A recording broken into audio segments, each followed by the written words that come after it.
सद्बुद्धि, सन्मार्ग और कार्य का अवसर देना, अडिग रहे विश्वास तुम पर, ऐसा अंतः कर देना, मेरे हृदय में आने में तुम्हें कोई संकोच न हो।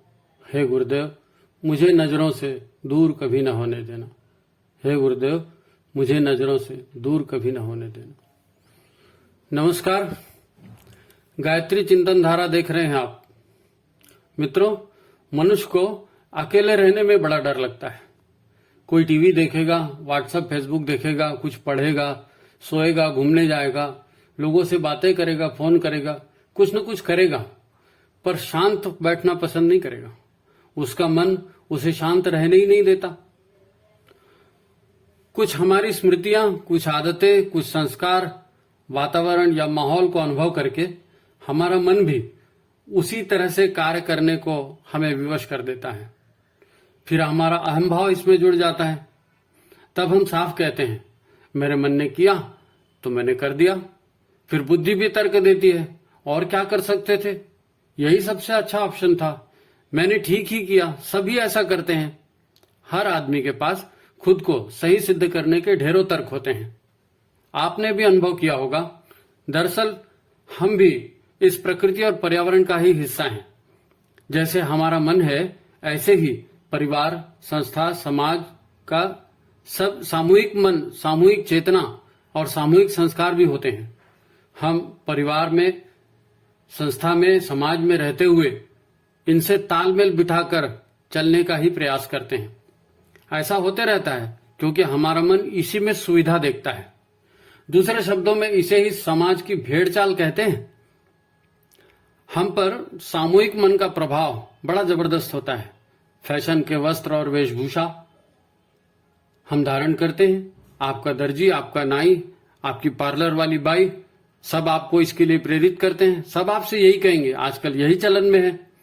घूमने जाने का फैशन, जिम जाने का फैशन, क्या यह सब देखा देखी नहीं चलता? शादी पार्टियों में खाने पीने का मेनू देखिए, 2-4 आइटम कम ज्यादा हो जाते हैं, पर मेनू हर जगह एक कॉमन ही होता है। परिवार भी सबके एक ही जैसे हैं। 1 या 2 बच्चे अंग्रेजी मीडियम में पढ़ेंगे, ढेरों फीस देंगे, ट्यूशन करेंगे, प्रतियोगी परीक्षाओं में भाग लेंगे, फिर पुणे, बेंगलोर, हैदराबाद जैसी जगहों पर या विदेशों में जॉब करेंगे। तब माता पिता बूढ़े होकर घर में अकेले रहेंगे। अच्छा, सब एक जैसा ही खाते पीते रहते हैं तो सबकी बीमारियां भी एक जैसी ही हैं। शुगर है, बीपी है, मोटापा है, घुटने का दर्द, कमर का दर्द, सबकी तकलीफ एक जैसी। सभी लोग साम दाम दंड भेद से अपना काम निकलवाने में बड़े माहिर होते हैं, तो कोई किसी पर भरोसा भी नहीं कर पाता, और भावुकता में विश्वास कर भी लिया तो फिर ये विश्वास भी बुरी तरह से टूटता है और फिर बड़ा दर्द होता है। ये सबकी कहानी है। अकेले रह नहीं सकते और फिर लोगों से पटती भी नहीं। अच्छा, अकल की बातें सभी लोग एक दूसरे को बताते रहते हैं, ऐसा करना था, ऐसा करना चाहिए, पर ये बोलने वाला भी तो फंसता है, तो फिर लोग उसे भी जाकर अकल की बात बताते हैं। समाज में यही होता है। हर कोई झंझटों से मुक्त, सुखी और प्रसन्नता का जीवन चाहता है। अच्छा, ये खुशियां आती भी हैं, पर थोड़ी देर के लिए, एक झलक दिखाकर फिर चली जाती हैं। हम लोग फोटो खींचकर या वीडियो बनाकर रख लेते हैं। थोड़ी देर में ये खुशी भी रहती भी है, फिर इन फोटोओं की भी लाइफ खत्म, क्योंकि नई मुसीबतें चालू। जिंदगी है, चलते रहती है, और नाना दुखिया सब संसार, दुख तो कहीं से भी हो, आते ही रहते हैं। ऐसे में हम कभी प्रवचन सुन लें कि मनुष्य का जन्म बड़े सौभाग्य की बात है, देव दुर्लभ मनुष्य तन, देवता भी मनुष्य जन्म लेने को तरसते हैं, तो विश्वास नहीं होता। अरे, परेशान आदमी विश्वास करे भी तो कैसे करे? सच तो यही है कि हम सब अज्ञान के अंधकार में जी रहे हैं। हम सब एक तरह की बेहोशी में, एक तरह की तंद्रा में जी रहे हैं। हमारे अपनों कर्मों के संस्कार हमारी बुद्धि को धक्का देकर मनमानी करते हैं। हम अच्छे संकल्प जरूर लेते हैं, फिर मन उसका विकल्प निकाल लेता है, फिर सब जस के तस। तब हमारा जागरण होगा कैसे? हम चेतेंगे कैसे? हमारा व्यवहार बदलेगा कैसे? तब इसका एकमात्र समाधान है गुरु, सदगुरु। जी हां, गुरु के सिवा रास्ता कौन दिखाएगा? तब श्रद्धा सिक्त होकर गुरु के निर्देश पर जीने के अलावा और कोई उपाय है?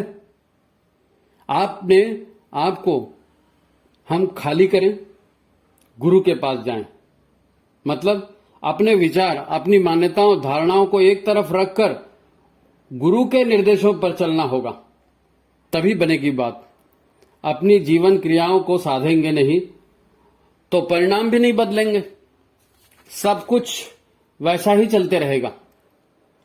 अपने आप को खाली करके गुरु की शरण में जाना, ये साधना का विषय है, जीवन साधना का। पशुता से मनुष्यता में रूपांतरित होने की साधना, मनुष्य होते हुए देवत्व धारण करने की साधना। नरक का जीवन नहीं चाहिए ना, तो स्वर्ग में देवता की ही रहते हैं, तो देवत्व की क्वालिटी अपने भीतर पैदा करनी पड़ेगी। मुसीबतों से या नारकी जीवन से बचने का और कोई उपाय नहीं है। तो सबसे पहली शर्त यह है कि अब आप शांत हो जाओ, दुनिया को देखकर जीना बंद कर दो, अपने आप को देखो, अपने गुरु को देखो, अपने आप का स्वयं का विश्लेषण करो। देखो, गुरुदेव ने स्पष्ट कहा है, मनुष्य अकेला पैदा होता है, अकेला मरता है और अकेला ही अपने कर्मों का फल भोगता है। आप देखते हैं हमारे सारे संबंध हमारे जन्म से ही तो हैं और इनका अंत भी हमारी मृत्यु के साथ हो जाने वाला है। इसलिए कहते हैं कि जब तक जान है तभी तक जहान है। एक बात तो तय है, हम जैसा सोचेंगे वैसा ही करने लगेंगे और जैसा हम करेंगे वैसे ही हम बन जाएंगे।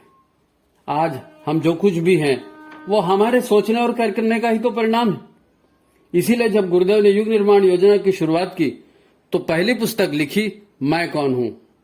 मैं कौन हूं ये जानना सबसे पहली और सबसे महत्वपूर्ण बात है। जब तक यही पता न हो कि मैं कौन हूं, तब तक यह निर्णय कैसे हो सकता है कि मुझे क्या करना चाहिए। मुझे पता होना चाहिए कि मैं ये हूं, मैं जानूं उसको, स्थिति को जानूं, तब मैं वैसा सोचूंगा, तब मैं उस ढंग से प्रयास करूंगा और तब मैं वैसा बन पाऊंगा। अभी तो हम सबके जैसे जी रहे हैं, जैसे समाज में सब कर रहे हैं, भेड़ चाल, एक निंद्रा, एक तंद्रा, एक बेहोशी का आलम हमारे ऊपर छाया हुआ है। तो इससे बचने का एक ही उपाय है, इससे बचने का एक ही उपाय है। ये देवता भटक रहा है, इसको सन्मार्ग पर लाना। सन्मार्ग पर कैसे आएगा? अपने आप को पहचानो। गुरुदेव ने इसीलिए पहली पुस्तक लिखी, मैं कौन हूं। जब तक हमें यही पता ना हो कि मैं कौन हूं, तब तक यह निर्णय कैसे हो सकता है कि मुझे क्या करना चाहिए।